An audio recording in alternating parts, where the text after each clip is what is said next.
El título de la enseñanza es Yo nunca me apartaré de Dios. Es una pregunta.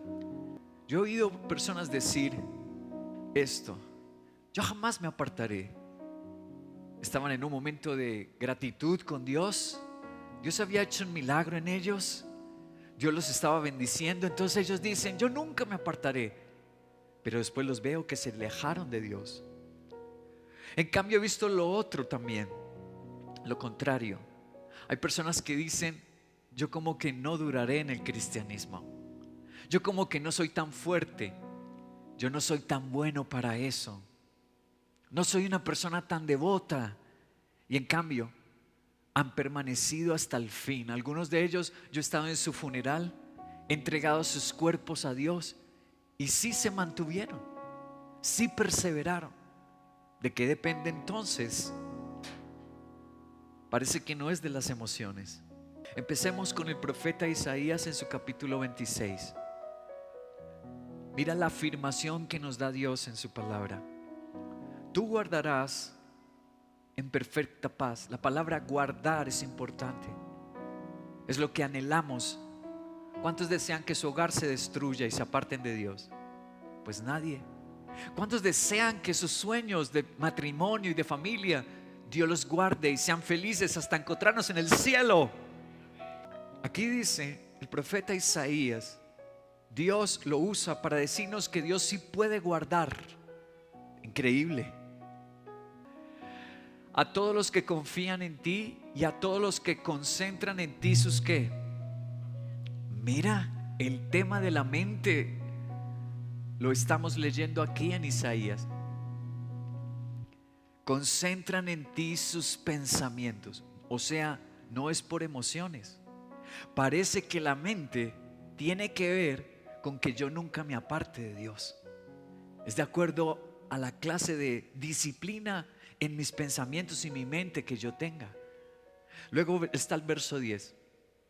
Mira el verso 10 lo que dice: tu bondad con los malvados no los lleva a hacer el bien. Aunque otros hagan el bien, los malvados siguen haciendo el mal y no les importa la majestad de quién. Observa que Dios dice que los malvados ven milagros. Oh, qué bello.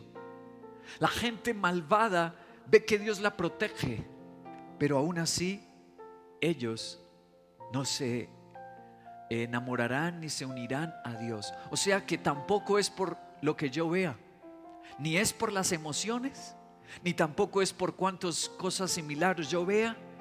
No es por eso que no me apartaré de Dios y tendré mis sueños felices con Dios. No es por lo que yo quiero ir a una iglesia donde vea muchas cosas. Lo siento, tengo hoy que hacer esa labor, de pronto un poco triste para aquellos seres que son muy emocionales. No es por lo que ven que no se apartarán. No es ni por las emociones, ni es por lo que ven o escuchen. Dice la Biblia que los que son guardados por Dios hasta el final es aquellos que le entregaron sus pensamientos. Dime, ¿qué tanto de tu mente ocupa Dios? ¿O estás saturado de tantas cosas del mundo? No puedes hacer un alto y tener la Biblia en tu mente como una antorcha encendida. Quiero confrontarte hoy con amor, porque sería muy triste que tú dijeras: asistí a una iglesia, creí en Dios, fui a Penieles, prediqué y al final termines estropeada. Al final fracases y te alejes de Dios y termines en condenación. Eso sería terrible, desastroso. Entonces Dios dice que no es por emociones, que tanto vivas emocionado, ni que tantas cosas veas.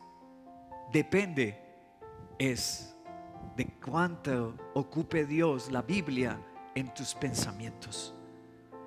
Si te dejas capturar tu mente por el Espíritu Santo y la Biblia y empiezas a tomar decisiones por fe, no la fe en lo que tú quieres, sino la fe en lo que la Biblia dice, que a mí me irá bien si yo obedezco al Señor.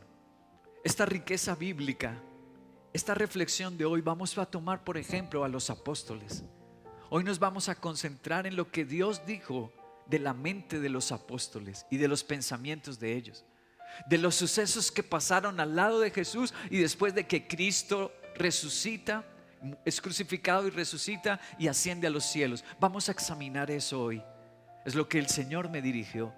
Ellos van a ser nuestro ejemplo hoy, porque ellos alcanzaron a entregar su vida y murieron por Jesús. Predicaron en todo el mundo conocido, fueron a Europa, fueron a Asia, estuvieron en África. Ellos no se apartaron hasta el final, pero no siempre fueron así. Ustedes recuerdan lo indecisos que fueron. En el momento de la crucifixión, por ejemplo, todos corrieron a esconderse y dejaron solo al Señor. Pedro, que se jactaba de que él era todo un varón con 4 letras, y varón que lo negó 3 veces y se amedrentó. Así que es muy importante hoy examinar a los apóstoles y lo que Cristo quiso enseñarnos y cómo transformó sus vidas. Vamos a examinarlos hoy. Pero voy a poner un par de ejemplos de nuestra actualidad para luego extrapolarlos y confrontarlos con la Biblia. 2 ejemplos que tienen que ver con nuestra mente, que se acerca a Dios o que se aparta de Dios. El primero es de una mujer española y el segundo es de un joven estadounidense.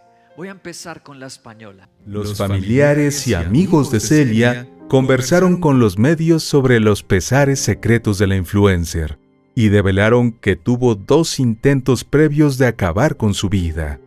Sus amigas aseguraron que lo que colgaba en redes sociales era todo fachada. La realidad era que Celia se sentía muy sola, triste y siempre se negó a buscar ayuda.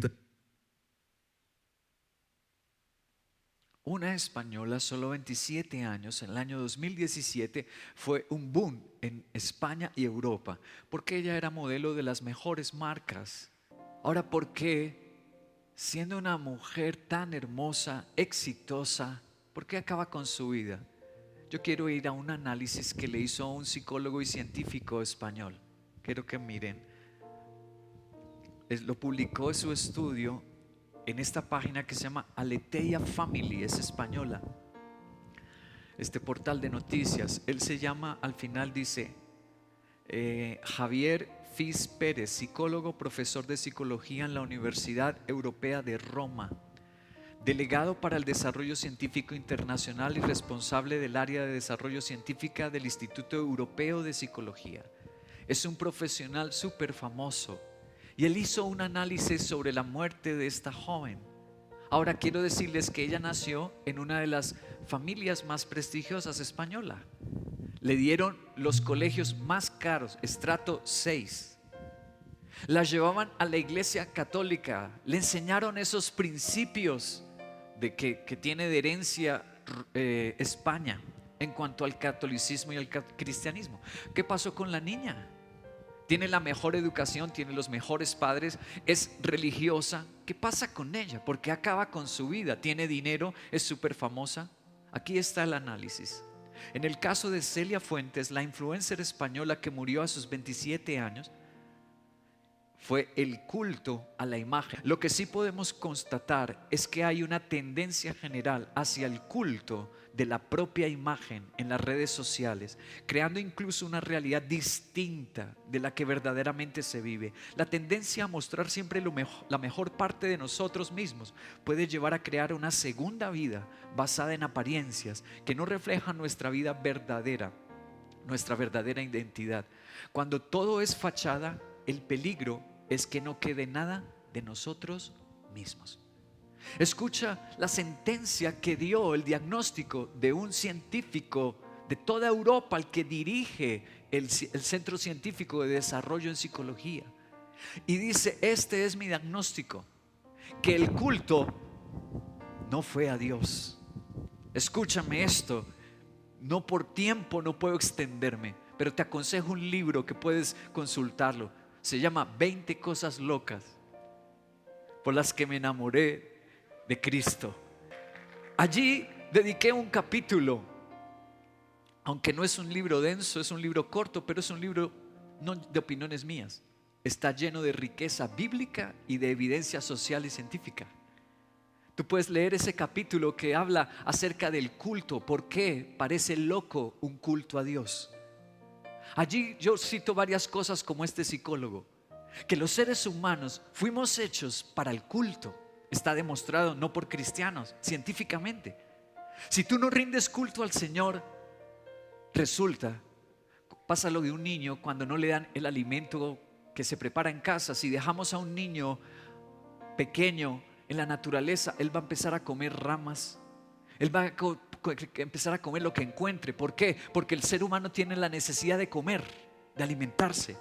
Entonces, si no tiene en casa quien se lo prepare y lo abandonamos, él va a buscar instintivamente qué comer. Asimismo, dentro de tu alma y dentro de tu espíritu fuiste creado, y yo también, para rendir culto y estar unido con un ser superior. Y si no, nuestra alma se siente desnutrida, si no, nuestro espíritu se siente vacío. Y entonces, al no tener ella, al abandonar a Dios en el culto, ¿a qué empezó a dar culto? A su imagen. Y empezó este vacío gigante que ya no hallaba la perfección. Escúchame, si sacas a Dios de tus pensamientos, lo siguiente es que va a entrar otro Dios falso: el deporte, el dinero, los logros de esta tierra. Y para Celia Fuentes, esta joven española que tenía todo por delante, su mente fue su perdición. Sacó a Dios de sus pensamientos, y sus pensamientos fue ahora ser la mujer perfecta en su físico y la más elogiada, el estrés por tener más seguidores y like. Su padre, un general del ejército español, al su hija no responder a llamadas, se fue al apartamento de ella, y en la baranda que conducía las escaleras al segundo piso, la encontró colgada con las sábanas de su propia cama. Qué triste final. Y todo se lo estoy mostrando no solo con la Biblia, con científicos, porque su mente se dejó atrapar de un culto diferente al culto a su Creador, a nuestro Dios. Cuando nos conectamos con Él somos realizados, pero cuando dejamos otro Dios en esta mente, nos va a venir el estrés, la ansiedad, la depresión y el vacío, y finalmente nuestra triste muerte. Voy con otra noticia. Ahora vamos a viajar de Europa a América, a los Estados Unidos. Les voy a mostrar este ejemplo. William era un adolescente de 14 años cuando en 1960 su madre demandó las escuelas públicas de Baltimore por exigir a los estudiantes que leyeran la Biblia y oraran el Padre Nuestro. La lectura de las Escrituras era algo común en todas las escuelas alrededor del país. Ella se declaraba junto a su hijo atea. La Corte Suprema falló a su favor y en 1963 se terminó la lectura oficial de la Biblia en las escuelas públicas. ¿Sabían la historia? ¿Cuándo se prohibió en los Estados Unidos la lectura de la Biblia? 1963, y fue una mujer, Madeleine Murray, enceguecida por Satanás, dio una batalla legal hasta llevarlo a la Suprema Corte en los Estados Unidos, y en 1963 logró que se prohibiera orar y la lectura de la Biblia en los Estados Unidos. Cuando tú reflexionas sobre antes de los 60 y durante los 60, ¿cuáles eran los programas de televisión y las series de los Estados Unidos? Cuando tú las examinas, tú ves jamás los malos triunfan. Tú los ves en esas series, algunas en blanco y negro, no las encuentras a color, pero ves a las familias orando. Antes de tomar los alimentos oraban. Tú no ves adulterio en esas series. ¿Por qué? Porque estaba el amor al Señor y el respeto a Dios en la sociedad. Pero cuando tú le dejas de enseñar la Biblia a los niños, cuando los sacas a Dios, entonces vino la corrupción en los Estados Unidos y empezó a transformarse el entretenimiento en Estados Unidos. Bueno, yo les dije que iba a hablar no de la señora atea, sino iba a hablar de un joven. Ustedes vieron ahí en el video la foto con su hijo, William Murray. quiero hablarles de él, William Murray. Voy a mostrarles lo que pasó. Esta mujer, aquí está. Le han hecho hasta películas. Mira la película en Netflix, cómo la titularon: la mujer más odiada de Estados Unidos. Pero mira lo que sucedió. El hijo de la mujer más odiada de América cuenta cómo Dios lo salvó. William se convirtió a Cristo. William se volvió un hombre feliz con una familia feliz. ¡Wow! ¿Qué pasó? Mira, ella la asesinaron. Con su hijo menor y su nieta la asesinaron en su propia casa. ¿Quiénes? Los mismos trabajadores de ella, porque ella creó una organización, la primera organización de ateos en los Estados Unidos. Y por robarle las cuentas bancarias y el dinero, la mataron. El mismo monstruo que ella creó, la acabó, la destruyó. Pero William se había convertido a Cristo. Él no estaba viviendo con la mamá lo odió después de que él se convirtió. Ella estaba viva cuando él se convirtió a Cristo. Y la mamá lo excomulgó de su vida. Dijo que era un posaborto, no prenatal sino postnatal, después de nacer, que ella lo había abortado ya. Tenías. Entonces él, como no estaba viviendo con ella, no lo mataron. Él lleva una vida feliz, él tiene una familia feliz, él sirve al Señor. ¡Wow! Y venía de una mamá que puso el ateísmo en los Estados Unidos. ¡Wow! ¿Qué pasó? Aquí dice: su hijo mayor, William, le decían cariñosamente Bill Murray, se convirtió al cristianismo en 1980 con 34 años. Justamente el hijo que le sirvió para conseguir que no se orase en las escuelas.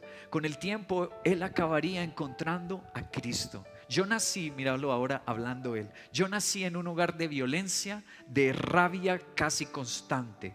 Fue su ambición, hablando de la mamá, fue su ambición de poder y manipulación sobre las personas lo que finalmente le causaría no solo su muerte, sino también la muerte de mi hermano y de mi hija.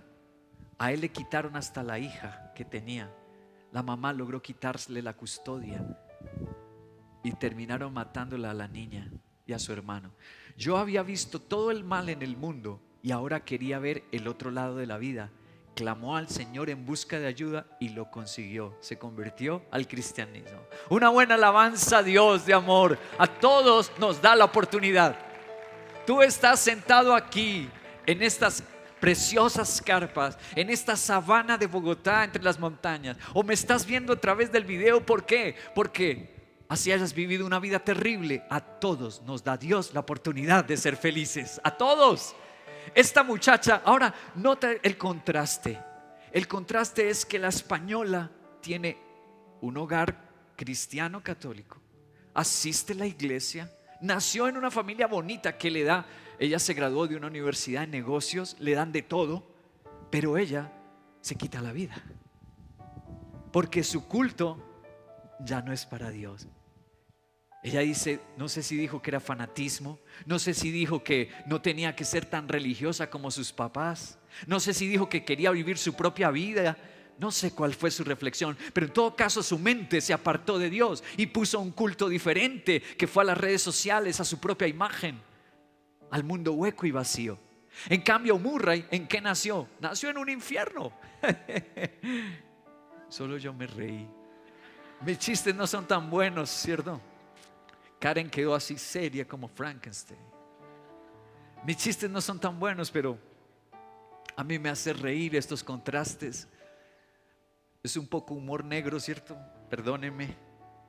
Es un gran contraste. La española lo tiene todo para ser feliz y termina mal, porque da su culto no a Dios, sino a otras cosas del mundo. En cambio este nació en el mundo, debía ser el ateo perfecto, debía ser el malo perfecto.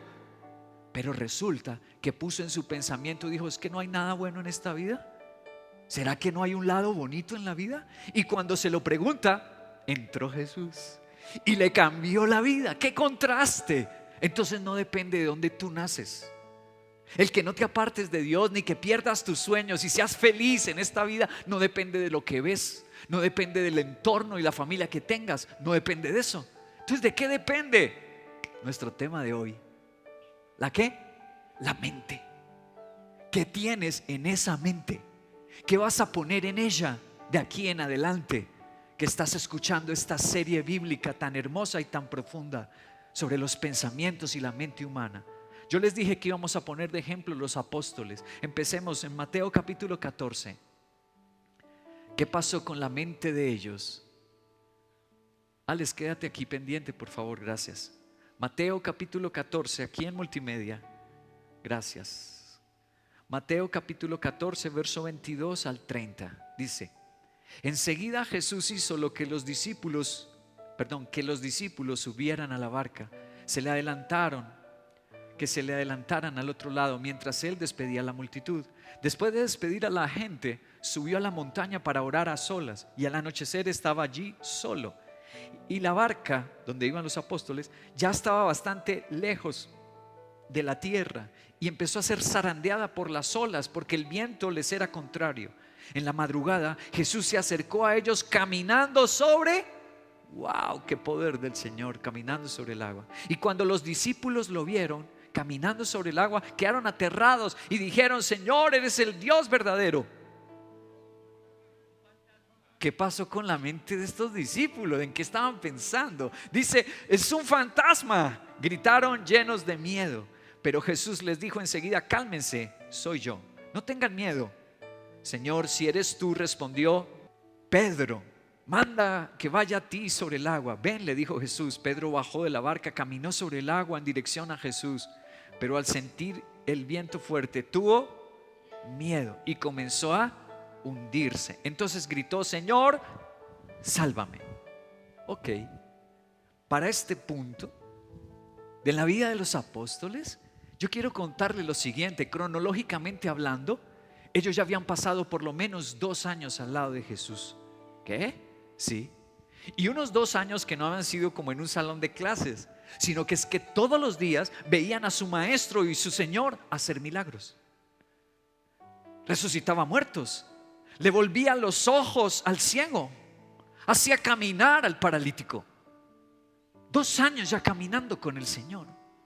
Escúchame, tú que llevas ya 2 años en la iglesia, o 5 años o más, no porque estés aquí garantiza que ya te convertiste y caminas con el Señor y ves su gloria. No, porque ellos en el momento de la crisis se hundieron.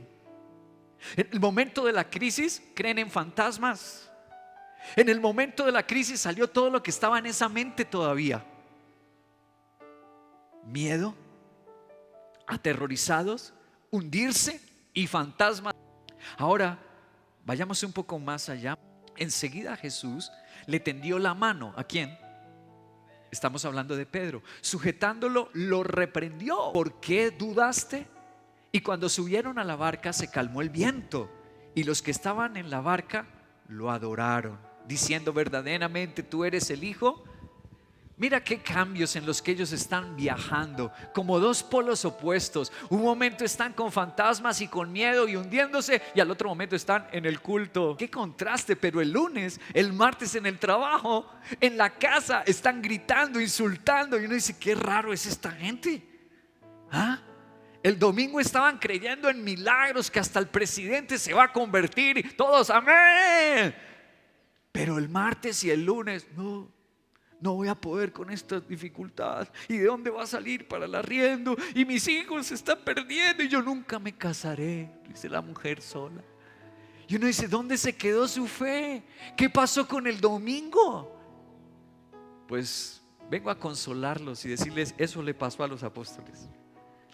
Ustedes que no han caminado con Jesús, ni yo tampoco físicamente hablando, pues hoy nos podemos consolar, porque ellos sí lo vieron en vivo y en directo. Ellos lo veían todos los días hacer maravillas, pero mira sus reacciones. ¿Por qué? ¿Qué pasó con ellos? Aquí va el primer principio: hay creyentes inestables. Esta es la verdad. No era que fueran ateos, no era que no creyeran en Jesús. Sí creían en Jesús, pero eran inestables. Leamos a Santiago el apóstol, que fue uno de los hermanos de Jesús, pero que pida con fe, sin dudar, porque quien duda es como las olas del mar, agitadas y llevadas de un lado a otro por el viento. Y quien es así, no piense escucha la mente, no piense que va a recibir cosa alguna del Señor, porque es indeciso e inconstante. Hay creyentes inconstantes en todo lo que hace. Escucha lo que Dios nos está diciendo, que tenemos una vulnerabilidad y es la inconstancia. Y que si nosotros seguimos siendo inconstantes, nuestra mente nos está engañando, porque pensamos que Dios nos va a ayudar y dice ahí, Dios no va a ayudar y no va a contestar a la persona que es inconstante. A esta modelo, nuestro Señor, Celia Fuentes, no la pudo ayudar, pero en cambio al hijo de la atea, William Murray, Dios sí lo pudo ayudar. ¿Dónde estás parado tú? ¿En qué orilla? Tenemos a Dios como un río de vida. Dios es ese río que dice Apocalipsis que recorre la mitad de la ciudad. ¿Tú estás en cuál orilla? ¿En la de Celia Fuentes? ¿Asististe de niño a la iglesia? ¿Has venido al cristianismo? ¿Tienes padres que te infunden la fe en Dios, te cuidan y te aman, pero estás en la orilla de que quiero probar y quiero hacer mi propia vida, y estás en el mundo y asistes a la iglesia? ¿O estás en la otra orilla? En la orilla de que tu vida no fue buena, naciste con varias oposiciones. Yo no vengo, por ejemplo, de una familia cristiana. A mí no me enseñaron a ir a la iglesia ni a respetar el culto, que 6 días se trabaja y uno es sagrado y se va a la iglesia. Yo trabajé al lado de mi padre domingo a domingo en sus farmacias, pero me puse en la otra orilla. Creo que Dios existe, creo que me puede ayudar, y desde las fuerzas militares, desde el ejército, invoqué a Dios y Dios me puso en el otro lado, me sacó adelante. ¿En cuál orilla estás tú del río de Dios? Vamos a viajar al Antiguo Testamento. Esto es un momento importantísimo, es legendario en la Biblia. Estaba en el Monte Carmelo el profeta Elías. Se habían vuelto los israelitas en ir al culto el domingo, pero lunes, martes estaban en el pecado, en otros dioses.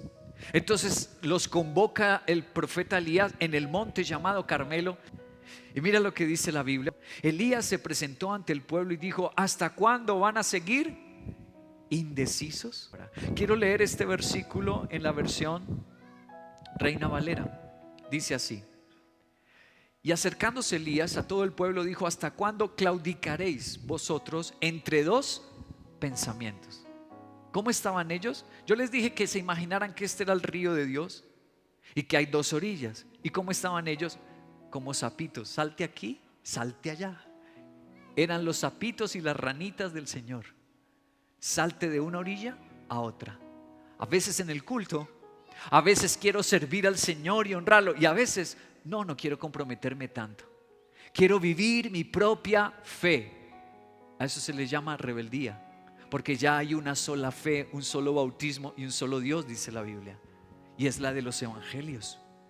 Tomar mi cruz y servirle, negarme a mí mismo y honrarlo. Dice Elías que ellos estaban brincando de una orilla a otra orilla. ¿Hasta cuándo seguirás indeciso? Dios no quiere que te pase lo de Celia Fuentes, que estuvo en una iglesia. Dios quiere que te pase lo de William Murray, que nunca había pisado una iglesia, pero cuando la pisó lo tomó en serio.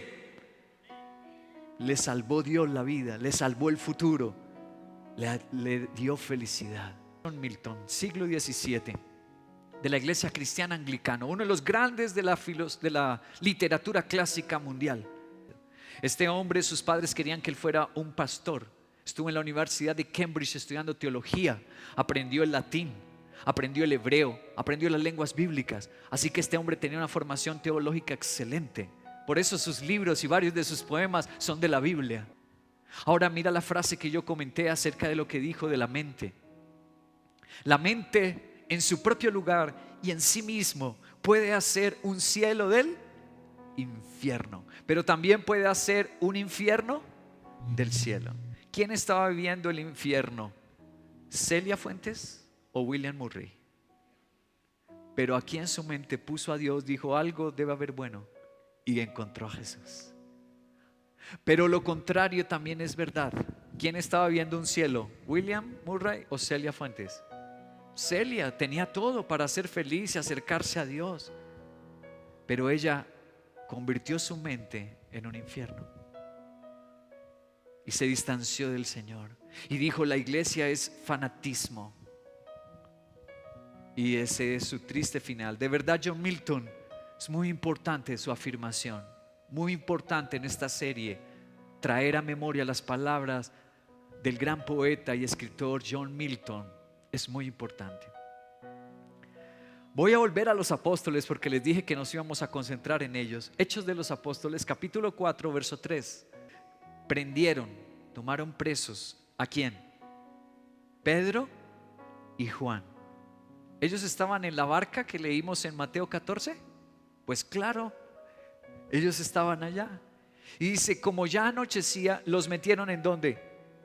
Wow, en la cárcel hasta el día siguiente.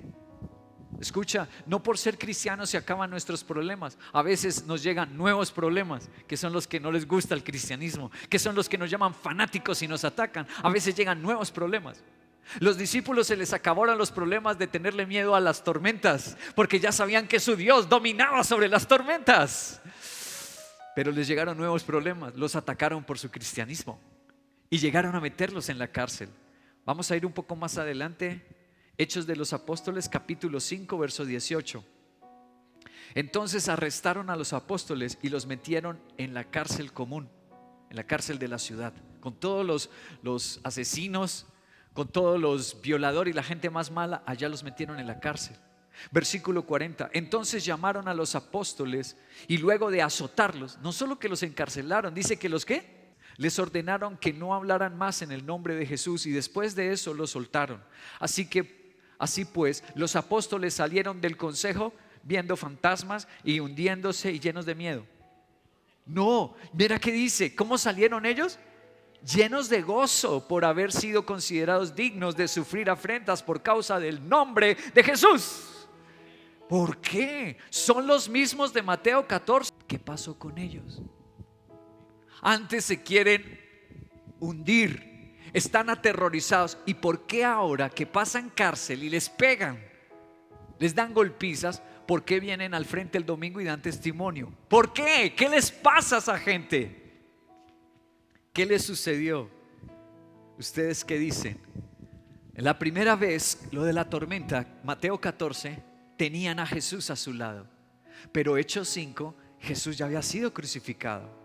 Jesús había resucitado y Jesús ya no estaba físicamente con ellos, ya se había ido al cielo. Pero ellos reaccionan distinto. Entonces, mi reacción en las pruebas de la vida, de aquí en adelante, no depende de lo que vea. Porque ellos ya no veían a Jesús físicamente. Ya no depende de eso, de las emociones. Aquí nace el siguiente principio. Hay creyentes que experimentan cambio y son estables. Dios nos puede convertir en gente estable, que cuando viene el problema en la familia, ya no grito, ya no ofendo. Hubo un cambio aquí en su mentalidad. Dios puede cambiarnos aquí. Ya no tenían físicamente a Jesús, ya sus emociones no eran movidas. Ahora hubo una transformación aquí. Leamos Marcos capítulo 6, versículos 51 al 52. Subió entonces a la barca. Es el mismo milagro de Mateo 14, la tormenta, pero ahora contado por Marcos. Vamos a leer a Marcos. Es el mismo momento en el lago de Galilea, en la tormenta. Dice, subió entonces a la barca con ellos Jesús y el viento se calmó.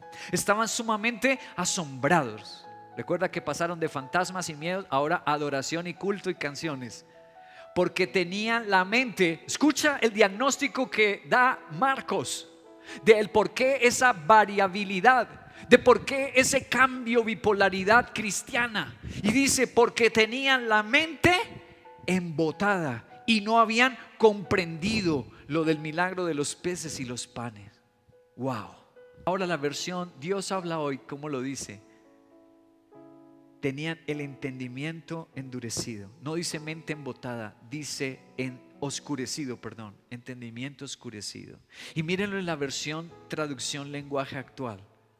Dice mente cerrada Una dice embotada, otro dice oscurecida y aquí dice cerrada. Entonces yo me fui al griego original. ¿Cómo es en el griego? Mira, el griego es la palabra poró. Y esa palabra poró viene de esta otra palabra, poros, que tenían la mente como el poros. ¿Qué era poros en aquella época? ¿Qué le decían poros? Le decían poros a una especie de piedra. ¿Alguno ha usado la piedra pómez? Parecido a eso, la piedra pómez nace de del magma del volcán. Cuando emerge esa lava volcánica y viene el contraste con el agua, se solidifica, pero le quedan burbujas de agua, de aire, y entonces puede flotar esa piedra, ¿cierto? Algo así era para el entendimiento de los griegos de esa época. El poro era una piedra. El Señor dice a través de Marcos que el problema de algunos es que tienen una piedra aquí. Se metieron en una idea como Celia Fuentes, la española. Se les metió una idea aquí de que no hay otra cosa sino sus series, su mundo, su vida. Y dice, por eso no pueden comprender al Dios de los milagros, aunque han visto milagros, pero no lo comprenden.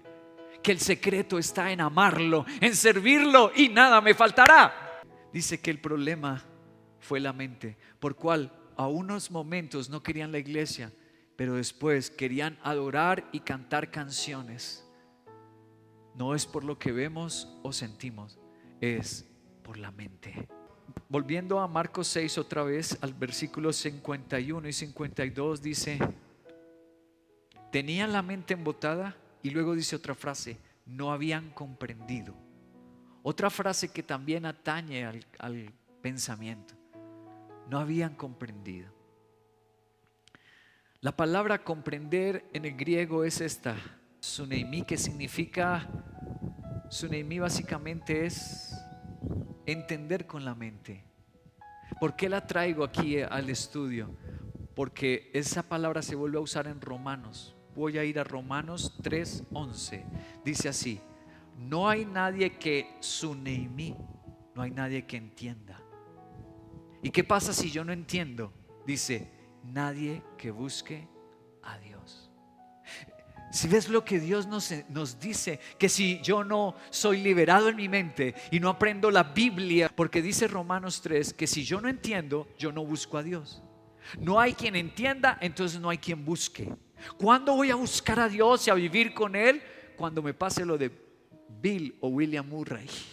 Cuando la Biblia entre en mi entendimiento, cuando yo conozca a Jesús de verdad. Pero si me la paso viendo milagros como la modelo que asistía a una iglesia, tal vez vio milagros, el mismo milagro de nacer en una buena familia, haberla a Dios hecho nacer allí donde le dieron excelente educación, el vestido de moda siempre se lo compraban sus padres, pero ella con todo y lo que vio nunca se convirtió.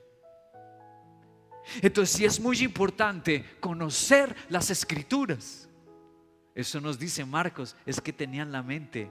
Ellos se habían convertido en el cuerpo, pero la mente no, de los apóstoles. Voy al comentario de John MacArthur. Mira, ese es uno de sus comentarios bíblicos. Él comentó sobre Marcos capítulo 6, donde estábamos leyendo lo siguiente: esa multitud no entendía el verdadero significado del milagro de los peces y de los panes. Veían a Jesús como un buen líder terrenal, como un proveedor que les iba a dar el pan, la comida, pero no lo veían como Dios. Continúa sucediendo hoy. Muchos reclaman que creen en Cristo, pero siguen haciendo su propia voluntad porque aún no entienden. Quieren hacer su voluntad porque no entienden. ¿Qué no entienden?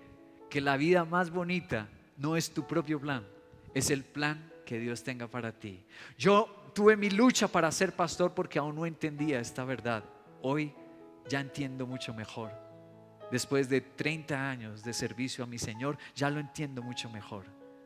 Pero cuando Dios me dijo que fuera pastor hace más de como 25 años atrás, yo le dije, Dios, yo no quiero ser pastor.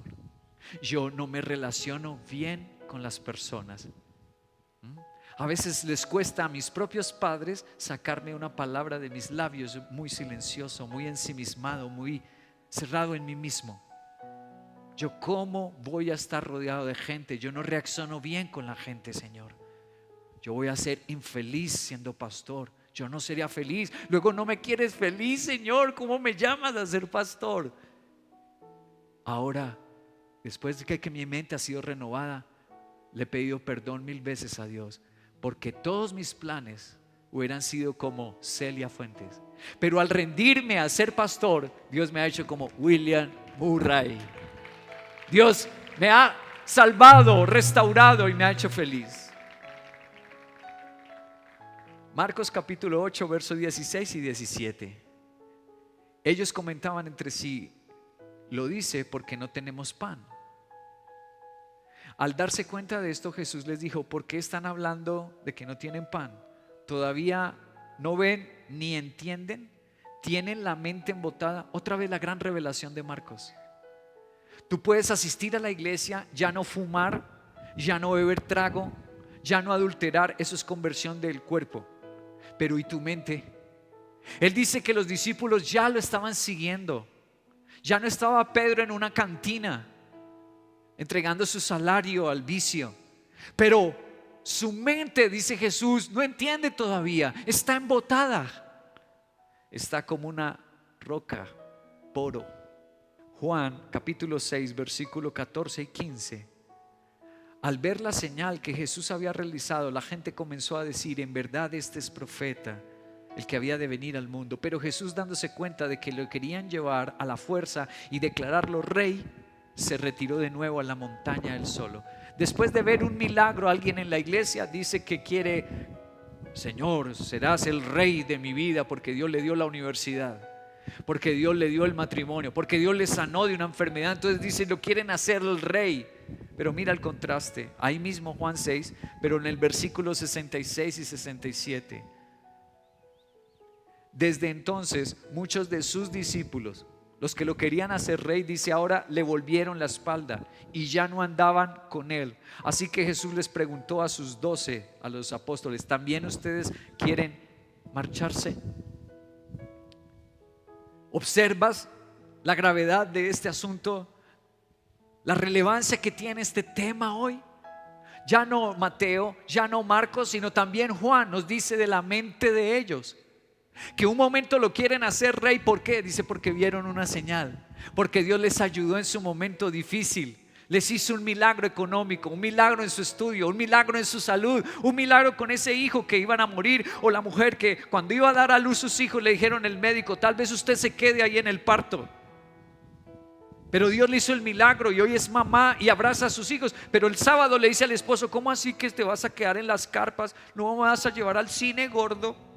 Mente no se ha convertido. A un momento quieren: Señor, si me salvas la vida, mis hijitos, mi hogar. Y después, eso es mucho en la iglesia. Es que no saben que yo tengo trabajo, que yo también tengo que ir a una empresa. Pero eso no dijiste, gordo, cuando estabas en problemas, ¿cierto? La mente no se ha convertido. Le dijiste al Señor que si te da un trabajo y ahora ganas, te has comprado un carro. ¿Qué pasa con tu mente? Y te quejas por servirle y honrarlo. ¿Qué pasa con nuestra mente? John Hill, el gran teólogo del siglo XVII y XVIII, ahí tienes una pintura de él. Este es uno de los tomos de sus libros, porque sus libros son incontables, los comentarios bíblicos. John Hill, yo les he contado que lo más admirable de este hombre es que lo llamaban los reyes para ser su capellán allá en Inglaterra, pero el hombre nunca dejó su iglesia. Más de 50 años y siempre fue pastor de la misma iglesia. Lo llamaban para las universidades, le ofrecían dinero y fue hasta la muerte pastor de la misma iglesia. John Hill, mira su comentario John Hill sobre este tema de la mente de los discípulos. Dice: la mente de los discípulos estaba endurecida o ciega. El griego es poró. No por el pecado, porque Cristo los estaba perdonando, ya les había perdonado sus pecados. Dice, no es por el pecado, ni tampoco por odiar a Cristo. ¿Por qué es? Dice, por estupidez. Necesitaba ser iluminada para poner fin a su oscuridad. ¿Y cuál es la luz que necesitamos? La luz de su palabra. Qué bien como lo enseña John Hill. Y dice, ellos ya estaban perdonados, ellos ya no estaban practicando el pecado. Pedro se había apartado del mundo, no odiaban a Cristo. ¿Cuál era el problema? Poró. Tenían todavía la roca aquí. Necesitaban ser iluminados con la preciosa palabra. Así que termino con este principio. Nunca me apartaré, no por ver u oír milagros, sino por la palabra de Cristo en mi mente. Aquí está la respuesta. ¿Será que yo nunca me apartaré? Esta es la respuesta. Depende de la Biblia donde esté, en la mesita de noche, o solo los domingos escuchando al pastor, o solo cuando tienes un problema y un hijo se enferma, le salió un tumor. No, la Biblia debe estar siempre en mi mente. De eso depende que yo no me aparte. Juan capítulo 15 verso 3 son palabras de nuestro Dios. Señor Jesucristo dijo: ustedes ya están limpios por la palabra que les he comunicado. ¿Qué puede limpiar mi mente para yo no terminar como la española Celia Fuentes? La palabra, porque ella sí asistía a una iglesia, tuvo religión, tuvo bendiciones, fue modelo, tenía su propia casa, tenía los carros último modelo, las mejores marcas. Antes de ahorcarse con la sábana, subió una foto a Instagram en ropa interior con Yves Saint Laurent. La marca Yves Saint Laurent la tenía como su modelo de marca. ¿Qué pasó entonces con ella? Que no puso la Biblia en su mente. Eso pasó, que para ella Dios era una religión. No se ha convertido en su mente. Voy a hablarles finalmente de este salmista. Yo estuve a punto de caer y por poco me faltó para que resbalara. Sentí envidia de los arrogantes al ver la prosperidad de esos malvados. ¿Por qué alguien que nace en la iglesia, está en el grupo de alabanza, dice que casi se cae, casi le pasa lo de Lucía Fuentes, casi se va al mundo, casi termina mal? Dice: porque me puse a ver todo lo que los impíos tienen y lo que yo no tengo. El que anda por vista o por emociones nunca va a agradar a Dios, nunca va a ver sus milagros, nunca va a entender la Biblia. Pero ahí no se acaba el salmo ni la confesión de Asaf. Véalo más adelante, versículo 17 y versículo 22. Dice: hasta que entré, ¿dónde? Me volví al discipulado, me volví a la escuela bíblica, me volví al santuario, me volví a ser un discípulo de Dios. Y allí comprendí. Wow, ¿con qué comprende uno? ¿Con los pies? ¿Con qué comprende uno? Díganme. Mira nuestro tema. ¿Cómo es que yo nunca me apartaré de Dios? ¿Cómo es que nunca me perderé su gracia y sus bendiciones? Dice: cuando comprendí. Mientras tú andes por ver milagros y por las emociones, tú te puedes apartar. Pero cuando pongas la Biblia día y noche, como le dijo Dios a Josué, medita en ella de día y de noche. Dice: comprendí cuál es el destino de esos malvados. Les va a pasar como Celia Fuentes. Por mi necedad e ignorancia, mira la linda confesión. Por la mente, por mi ignorancia, la mente, y por mi necedad me porté contigo como una bestia.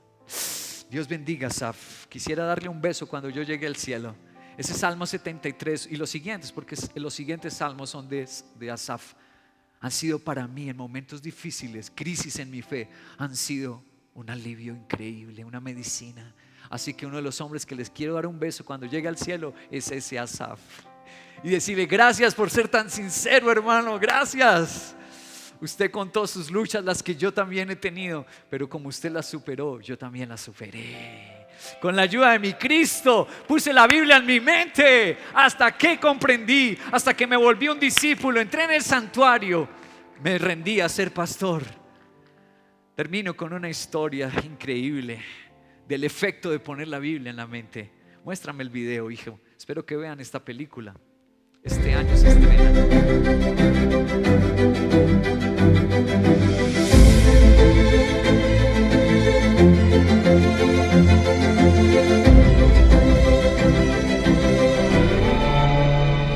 Corrie ten Boom fue dejada en libertad en Ravensbrück el 28 de diciembre de 1944.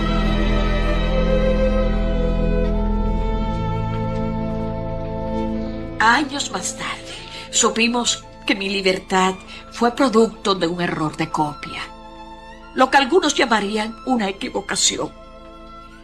Poco después de que me liberaran, comenzaron a matar a las mujeres de mi edad. Sí, yo soy Corrie ten Boom. Ya tengo más de 80 años. Con Jesús, hasta en los momentos más oscuros, tenemos lo mejor. Y lo mejor está por venir.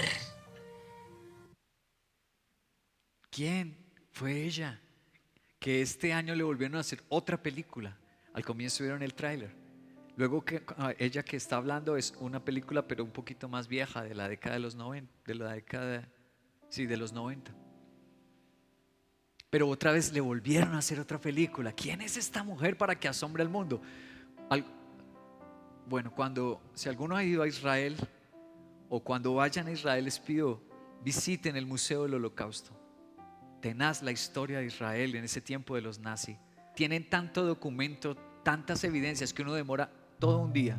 Y cuando va uno a ese Museo del Holocausto, hay un árbol sembrado por ella. Y ella no era judía. ¿Por qué? Yo les voy a mostrar la familia de ella. Ella es holandesa, aquí está. Es su padre el que está con barba, su madre la que está sentada y sus hermanos. Esa es su familia. Ella se llama Cornelia ten Boom. Le decían Corrie su familia, la conocen más como Corrie ten Boom, pero su nombre era Cornelia. Su padre se llamaba Casper y su madre Cornelia. Ya lleva el nombre de su madre. Su padre era relojero, su abuelo fue relojero, así que ella pues le gustó y siguió la tradición. Fue la primera mujer a sus 29 años, primera mujer en Holanda que le otorgaron licencia de relojera. En el año 1941 los nazis invadieron Holanda. Ellos ya eran cristianos, la familia de Corrie ten Boom era cristianos, asistían a la iglesia cristiana presbiteriana de Haarlem, allá en su pueblo. Llegaron los nazis en el 41. Escucha, muchas personas cuando les llegan los problemas se apartan de Dios, pero esta familia, ¿sabes qué hizo? Más todos los días hacer conexión con Dios. Empezaron a hacer grupo de oración todos los días en lugar de quejarse con Dios de ¿por qué permites esto? Se pusieron a orar. Hicieron un grupo y empezaron a llegar judíos. Ellos hicieron en su casa un refugio para los judíos. Les voy a mostrar la foto de su casa. Ahí está, cuando rompieron los nazis la pared, ellos hicieron una doble pared en la sala de su casa. Y allá al fondo escondían a los judíos. Empezaron a albergar los judíos. Y escúchame, en el año 1943 una de las mismas personas que asistían ahí los arrestaron y ellos los delató y los traicionó. Entonces los nazis vinieron a hacer la inteligencia y un día llegaron, un día que había reunión de oración, empezaron a todo el que iba llegando a la reunión lo tomaban preso. Tomaron más de 30 personas presas. La mayoría no eran judíos, eran cristianos holandeses, pero los tomaron presos. ¿Ustedes creen que Corrie se apartó? ¿Que su familia se apartó de Dios por eso? Algunos que no vuelven a la iglesia que porque Dios no les hizo un milagro. No vuelven a la iglesia que porque su líder le llamó la atención. Hay veces que nosotros nos apartamos del Señor por las pruebas, por las dificultades. Mira qué gran enseñanza que hoy estamos recibiendo de la Biblia en nuestra mente. Esta era una familia bien adoctrinada y aunque los tomaron presos, no se apartaron de Dios. Mira, hay una fotografía del campo de concentración donde ella terminó. Primero la llevaron a un campo de concentración en Holanda, después la subieron a un tren con su familia y lo llevaron a este campo, Ravensbrück, en Alemania. En este campo de concentración, ahí está la foto, esta foto es real, no es de película. Ravensbrück, en Alemania. 10 días después, su padre, ya un hombre anciano, murió. Le trajeron la noticia a ella que estaba con su hermana Betsy en ese mismo campo. Su papá murió. Su hermano, como lo vieron en la fotografía, adquirió pulmonía, también murió. Su hermana, 3 meses después, en diciembre, también murió. Su hermana Betsy, que era menor que ella, también murió. ¿Qué harías tú? ¿Perdes tu familia?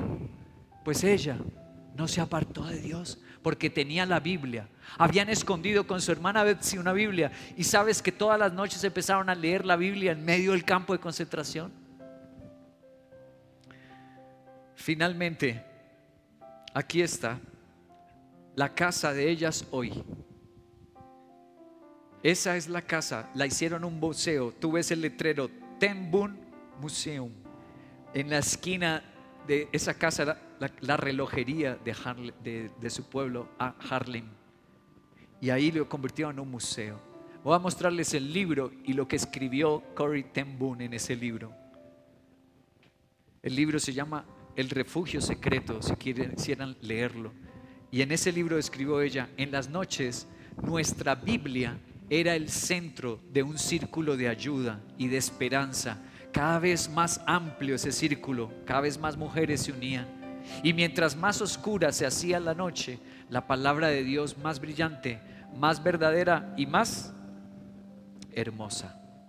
¿Por qué razón nunca se apartó? ¿Por qué esa razón vivió hasta los 91 años? Ella murió a final de los 80. ¿Por qué razón?